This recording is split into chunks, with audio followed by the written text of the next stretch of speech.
Hello everyone, and welcome to episode 71 of Uncovering the Corners of the World podcast. I'm your host, Karina Kasmala. Using research and my personal experiences where I actually set foot in some of these places, I'll be describing some of the unknown attractions in both the US and around the world. This week, we are back in Utah. Specifically, we travel to Carbon and Duchesne counties, about 125 miles from Salt Lake City, Utah, to what is considered the world's longest art gallery. The 9-mile canyon features over 10,000 intricate, well-preserved petroglyphs from the Fremont era. There isn't a clear reason as to why the 9-mile canyon, that runs for 40 miles, is called 9 miles. The Bureau of Land Management's theory is that the name of the canyon is connected with the length of the unpaved road, which existed on the territory of the canyon in the 19th century. Whereas another theory is that the surveyor John Wesley Powell might have used a 9-mile transect, which is a long tape measure used by cartographers to measure the area. Scenes of animals such as bison, lizards, birds, hunting scenes, and abstract designs carved into the rock offers a glimpse into the Fremont indigenous culture. There are also petroglyphs of human figures with trapezoid-like bodies that can be found on these canyon walls. The Fremont people are believed to have lived in rock shelters and pit houses near the area of the 9-mile canyon between 900 and 1250 AD. They were hunter-gatherers and farmers. Anthropologists believe that the diets of these indigenous people included corn, beans, and squash, along with edible native plants like rice grass and a variety of berries, nuts, bulbs, and tubers. The 9-mile canyon is protected by the Antiquities Act, which prohibits any person from excavating, injuring, or destroying any historic or prehistoric ruins or dwellings or other structures.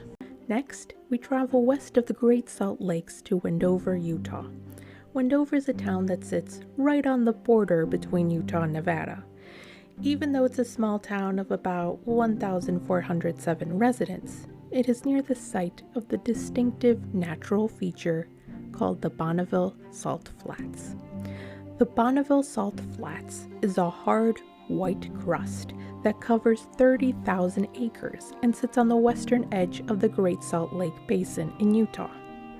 Measuring 12 miles long and 5 miles wide, the Bonneville Salt Flats is comprised of none other than sodium chloride, commonly known as table salt.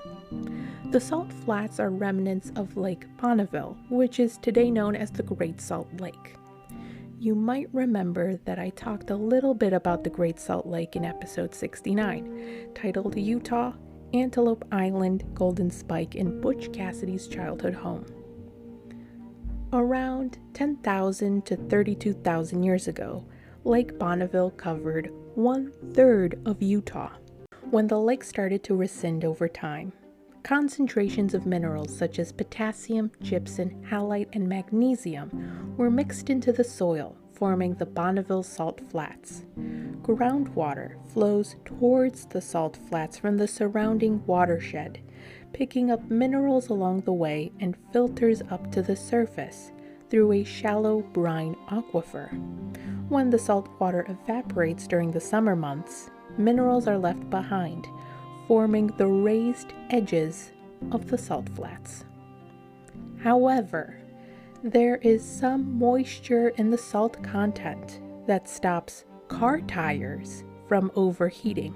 A few times a year, the salty desert, without a single obstacle in sight, is turned into a racetrack.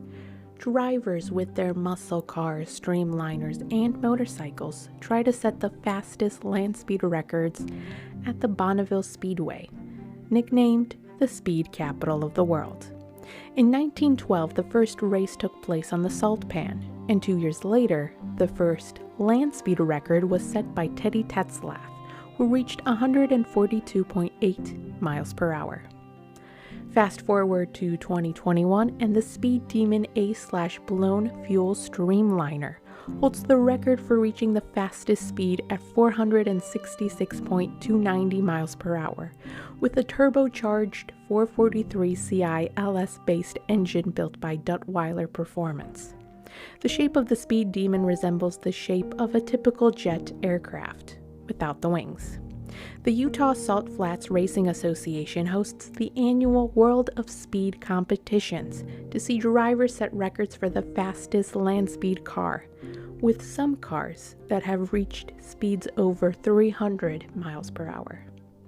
The World of Speed is expected to be held on September 6th through September 11th, 2023.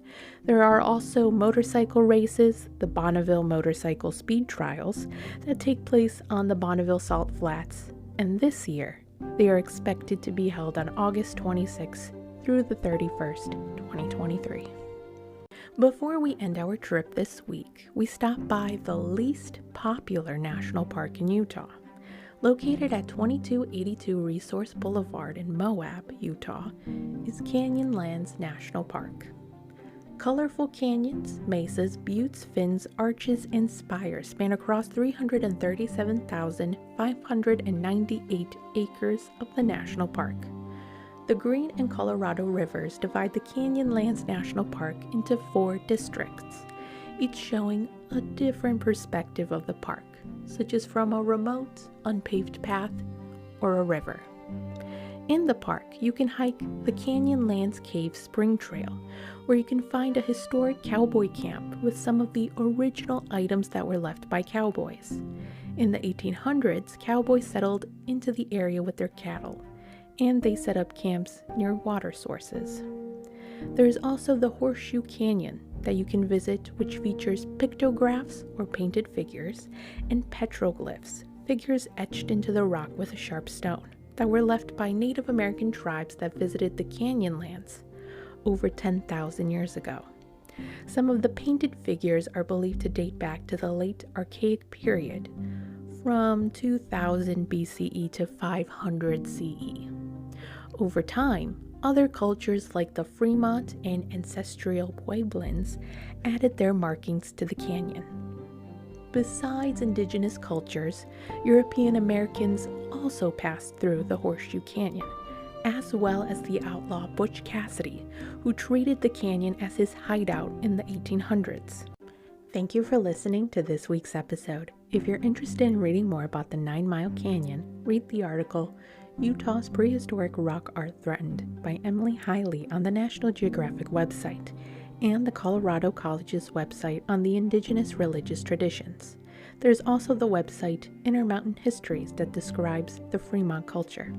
To learn more about the Bonneville Salt Flats, check out the article Geosites, Bonneville Salt Flats, Utah by Christine Wilkerson on the geology.utah.gov website, and the U.S. Department of the Interior Bureau of Land Management website on the Bonneville Salt Flats Special Recreation Management Area. If you're curious about what the Speed Demon looked like, visit the website motortrend.com and read the article Speed Demon Claims Top Speed at Bonneville, How Fast Did It Go?, written by John McGann. To check out the times and dates of the next World of Speed events at the Bonneville Salt Flats, visit the website travelnevada.com. Lastly, to learn more about the Canyonlands National Park, visit the National Park Service website on Canyonlands National Park. Have a great week.